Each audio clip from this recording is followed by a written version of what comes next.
ব্রহ্মায়াদি করি জীবদত রাম রাম রাম রাম পরম পুরুষ ভগবন্ত নাহি পূর্বাপর আদি অন্ত তুমি হে চৈতন্য সমস্ত ভবভাবন্তা সমস্ত ভবভাবন্তা করুণাময় রাম করুণাময় করিও কৃপা যেন উচিত হয় তুমি হে রাম কৃপা রক্ষের নিধি তোমার কৃপা বিনে নাহি সিদ্ধি তোমাৰ কৃপা লেখে কৰিছো আশ অৰুণ পদৰ তলে দি উপবাস অৰুণ পদৰ তলে দি উপবাস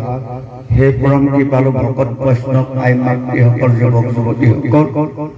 আজি বহাগৰ নৱবৰ্ষ উপলক্ষে আজি এই বকিয়াল গাঁও মাছ নামঘৰৰ সমূহ ৰাইজ একত্ৰিত হৈ পুৱা বেলিকাই আহি ভগৱন্তৰ চৰণৰ জয় জয়তে এভাগী নৈবেদ্যৰ ধৰি আগবঢ়ুৱাই ভগৱন্তৰ গুণনাম গুৰুজনাৰ বিৰচিত কীৰ্তন পুথি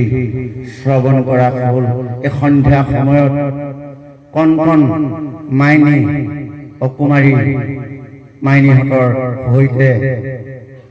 আয়তীসকল সংগ হৈ ভকত বৈষ্ণৱ সংগ হৈ যুৱক যুৱতীসকলে একত্ৰিত হৈ যমুনাৰ জল আনিবলৈ যোৱা হৈছিল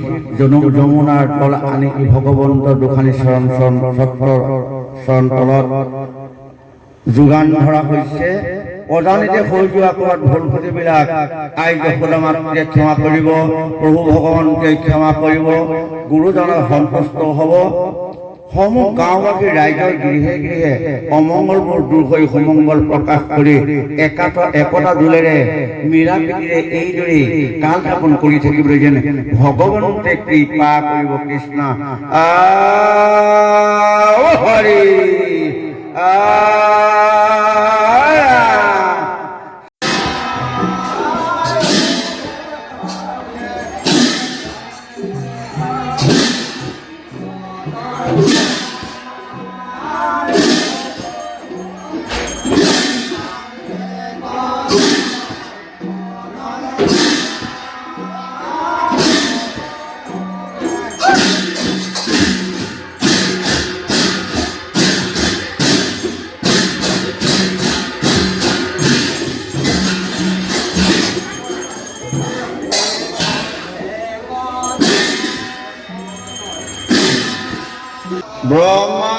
ব্ৰহ্মায়াদি কৰি